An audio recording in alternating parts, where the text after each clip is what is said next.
Hi friends, இன்றைக்கி நம்ம ஐயனார் துணை பார்க்குறதுக்கு முன்னாடி ஒரு லைக் மட்டும் பண்ணிட்டு வரீங்களா? வாங்க வீடியோக்குள்ளே போகலாம். என்ன நடக்குதுன்னு பார்த்தீங்கன்னா, நம்ம சோழன் வந்து ரொம்ப கடுப்பாக, நான் வீட்டிலலாம் இருக்க மாட்டேன், வீட்டை விட்டு வெளியே போகிறேன், இனி இந்த வீட்டில் எனக்கு இருந்து என்ன பிரயோஜனம், நான் வந்து என் குடும்பம் எனக்கு நிற்கும் அப்படின்னு சொல்லி நினச்சேன். கடைசியில் பார்த்தா என் குடும்பமே எனக்கு நிற்கலை, நிலா தான் நின்றா, வா நிலா நம்ம போவோம் அப்படின்னு சொல்லிட்டு நிலாவை கூட்டிட்டு சோழன் வெளியில் போகிறாரு. வெளியில் போய் வேறு எங்கேயும் போகலை. நிலா போகிற மாதிரி போயிட்டு எங்கே சோழன் காரை எடுத்துருவாரோ, கார் சாவியை ஒளிச்சு வச்சுட்டு உள்ளே போய் அவங்க எல்லாத்துட்டையும் சொல்கிறாங்க, நான் பேசி கூட்டிகிட்டு வரேனே, ஆனாலும் நீங்கள் பேசாமல் இருந்தது தப்பு தானே, அவருக்கு நீங்கள் சப்போர்ட்டாக பேசியிருக்கணுனேன்னு சொல்லிவிட்டு நிலா வந்து சாவி எடுத்துகிட்டு வந்து அவளுடைய வண்டி எடுத்துகிட்டு வந்து உட்கார சொல்கிறா. உட்கார சொல்லையில் அவன் சொல்கிறான், நீ என்னையை கூட்டிகிட்டு போய் எங்கேயாவது தள்ளுனாலும் சரி, நான் உன் கூட வரேன், என்னையை நீ நம்பினும் போது உன்னையை நான் நம்புகிறேன், அப்போ நான் தள்ளி விட்டுருவேன்னு சொல்கிறீங்களா அப்படின்னு சொல்லி நிலா கேட்குறாங்க. இல்லை இல்லை அப்படி சொல்லலை, நீ தள்ளுனாலும் சரி நான் வாரேன் அப்படின்னு நிலா சொல்லிவிட்டு அப்புறம் வண்டி எடுத்துகிட்டு 2 பேருமா போகிறாங்க. 2 பேருமா ஒரு ஹோட்டலுக்கு போகிறாங்க. அந்த ஹோட்டலில் வண்டியை நிப்பாட்டுறாங்க. நிலா, எதுக்கு இங்கே நிப்பாட்டுற, நம்ம எங்கேயாவது போவோன்னு சொல்லி தானே வந்தேன்.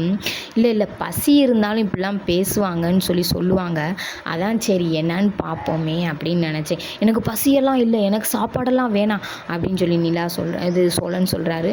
உங்களுக்கு வேணாம், எனக்கு பசிக்குது, இந்த கடையில் பரோட்டாவும் தோசையும் நல்லாயிருக்கும்னு சொன்னீங்கல்ல, வாங்க வாங்கி கொடுங்க, நான் சாப்பிட்றேன், எனக்கு ரொம்ப பசிக்குது அப்படின்னு சொல்கிறாங்க. அப்புறம் நிலா பேச்ச மீற முடியாமல் உள்ளே போகிறாங்க. உள்ளே போய் ஆர்டர் பண்ணுறாரு சோழன். நிலா வந்து ஒரு டேபிளில் உட்காந்துருக்காங்க. டேபிளை சுற்றி பார்த்திங்கன்னா பசங்களாக உட்காந்துருக்காங்க. வேணாம்ப்பா, ஆம்பளையாக இருக்காங்க, நீங்கள் அங்கிட்டு வந்து உட்காருவோம் அப்படின்னு சொல்லி நிலா கேட்குறாங்க. அவங்க பாட்டுக்கு உட்காந்துருக்காங்க, நம்ம பாட்டுக்கு உட்காருவோம் அப்படின்னு சொல்லிட்டு ஆர்டர் போட்டிங்களா அப்படின்னா ஆர்டர் போட்டாச்சுன்னொடனே சரி 2 பேர் உட்காந்துருக்காங்க. உட்காந்து 2 நிமிஷத்துலேயே போட்ட ஆர்டர் சாப்பாடு கொண்டு வந்துடுறாங்க. என்ன உடனே கொண்டு வந்துட்டாங்க அப்படின்னு, இந்த ஹோட்டலில் எதாவது ஸ்பெஷல் அப்படின்னு சொல்கிறாங்க. அப்புறம் வந்துட்டு பரோட்டாவை நிலா பிச்சு திங்க பார்க்குறாங்க, கையில் பிக்க முடியலை. இப்படி திங்கக்கூடாது நிலா அப்படின்னு சொல்லிட்டு பரோட்டாவை பிச்சு போட்டுட்டு அப்புறமா ஷால்னாவை ஊற்றி நிலா சாப்பிட போகிறாங்க.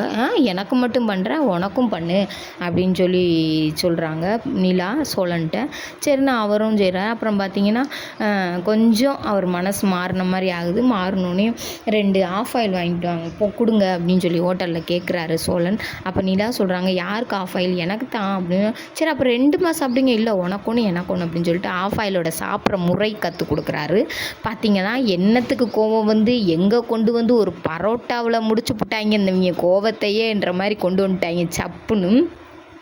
என்ன செய்கிறாங்கன்னு தெரில. இதை சாப்பிட்டு முடிச்சுட்டு திரும்ப வந்து வீட்டுக்கே போகிறாங்க. வீட்டுக்கு போனோன்னே எல்லோரும் அவங்களுக்குள்ளே கட்டி பிடிச்சிக்கிறாங்க, நான் செஞ்சது தப்பு, நீ செஞ்சது தப்புன்னு அவங்களுக்குள்ளே சொல்லிக்கிறாங்க. இதை வந்து நம்ம நடேசனும் பார்க்குறாரு, என்னங்கடா அவங்க ஆக்டிங்லாம் ஓவராக இருக்கேன்னு அவர் சொல்ல மாட்டாமல் சொல்லிக்கிட்டு இருக்காரு. இதுதான் இன்றைக்கி ஐயனார் துணையோட கதை. பிடிச்சிருந்தா ஒரு சப்ஸ்கிரைப் பண்ணிக்கங்க.